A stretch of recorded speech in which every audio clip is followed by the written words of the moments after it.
Et salut à tous, c'est Taker et me revoilà enfin sur ma chaîne. Je suis trop contente. Bon, je vous cache pas que ça a été une énorme galère pour pouvoir monter cette vidéo. Je crois que je m'y suis reprise au moins une dizaine de fois, car comme vous le savez, je vous avais déjà dit sur ma vidéo que je vous mettrai en haut à droite, que j'étais devenue maman et du coup c'est un petit peu compliqué la vie d'artiste une fois qu'on a quelqu'un d'autre à s'occuper et surtout que j'ai dû reprendre un boulot alimentaire. Et oui, pour nourrir sa famille, il faut parfois mettre nos petits rêves de côté. Vous m'excuserez également pour la qualité médiocre de mon micro. Bah oui, j'ai changé de casque. Le casque est très bien, le son est très bien. Par contre, le micro, comme vous voyez, c'est de la grosse merde. Oui, désolé, je dis toujours les choses comme elles le sont, vraiment. Voilà. Bon, écoutez, on va arrêter le blabla et on va passer un petit peu à la peinture. Je vous explique un petit peu tout ça. Donc, comme vous voyez tous, on a normalement de base 3 Pokémon qu'on peut apercevoir sur cette carte. On a bien Ho-Oh donc qui est le légendaire principal, Lugia à gauche et Hermure sur la droite. Oui, je vous assure, on voit une petite aile. D'ailleurs, je me suis en train de me poser une question. Hermure est un légendaire ? Bah dans ce cas-là, je viens d'apprendre quelque chose. Du coup, au début, j'ai voulu garder Lugia sur la carte, le faire apparaître sur la gauche. Et puis après, je me suis rappelé que ça avait aucun sens parce que de toute façon, j'avais pas les autres cartes qui allaient à côté.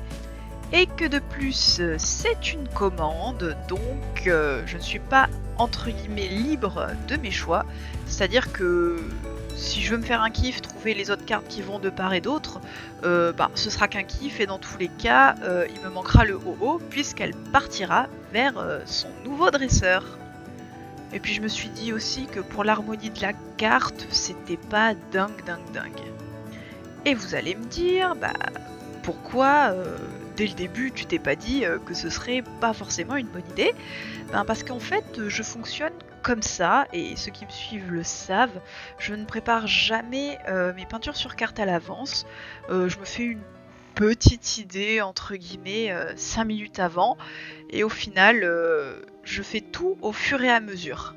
C'est-à-dire que mon processus de création, c'est simplement l'improvisation. Donc là, c'est au moment où je voyais que le Lugia, l'introduire, ça commençait à être une pas très bonne idée et à me saouler un petit peu.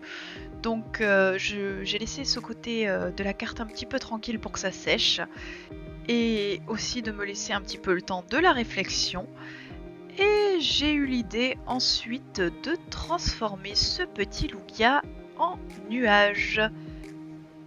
Vous allez voir, il ne va plus longtemps faire long feu. Et vous allez voir en 2 coups de pinceau, 3, 2, 1, pouf, c'est un nuage.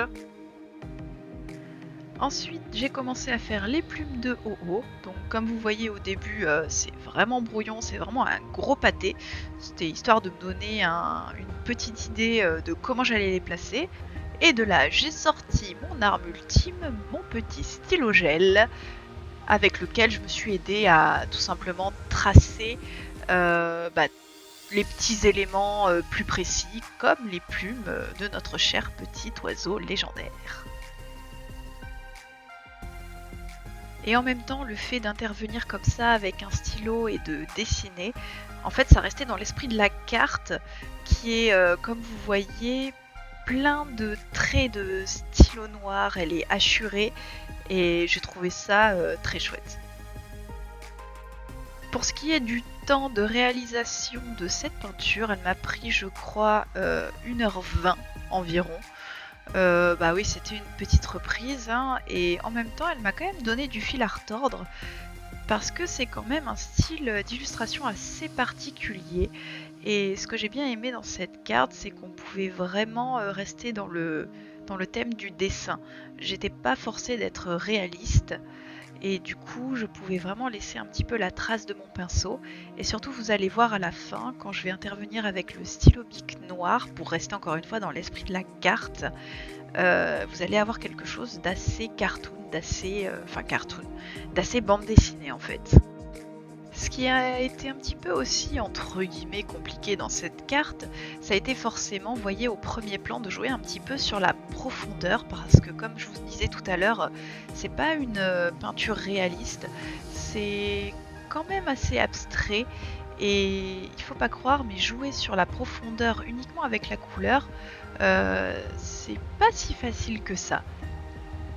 Et pour y parvenir, j'essayais vraiment de faire un genre un petit peu de sfumato et d'ombré sous les nuages. Alors le sfumato, c'est en gros une très vieille technique qui permettait de mettre un paysage en fond d'un tableau par exemple, mais de manière assez floue en fait. Et c'est ce qui donnait cet effet de profondeur, parce que tout ce qui est en premier plan, c'est net, et plus vous vous éloignez, plus en fait c'est flou. Et ça vous le remarquez lorsque vous regardez l'horizon, plus vous regardez loin et moins vous voyez de détails. Et en peinture, bien entendu, c'est exactement la même chose. Comme vous le voyez, c'est enfin l'étape de venir préciser les choses avec mon stylo bic noir et collé donc au style de base de la carte, en jouant sur différentes formes de hachures. Et c'est là où on arrive enfin à l'étape finale. Donc peaufiner bien tous les détails, éclaircir quelques endroits par-ci par-là pour bien jouer sur les contrastes. Et vous voyez le fait de reprendre cet effet hachuré avec le bic et pas à la peinture, on reste vraiment dans l'esprit de la carte et la continuité, tout en essayant vraiment de faire l'illusion qu'elle n'a pas été retravaillée. Comme vous avez dû beaucoup le remarquer dans cette carte, j'ai laissé un petit peu les moments où vous voyez où je cherche ma couleur, car je veux montrer que même en accéléré, la couleur ça se travaille, il y a vraiment des choix à faire avec différentes nuances. Et oui, ça prend du temps, c'est pas une couleur comme ça sortie du pot de peinture, je le répéterai jamais assez, mais ajoutez toujours une petite pointe de rouge, une petite pointe de jaune, vraiment ça, selon la couleur, ça réveillera votre travail.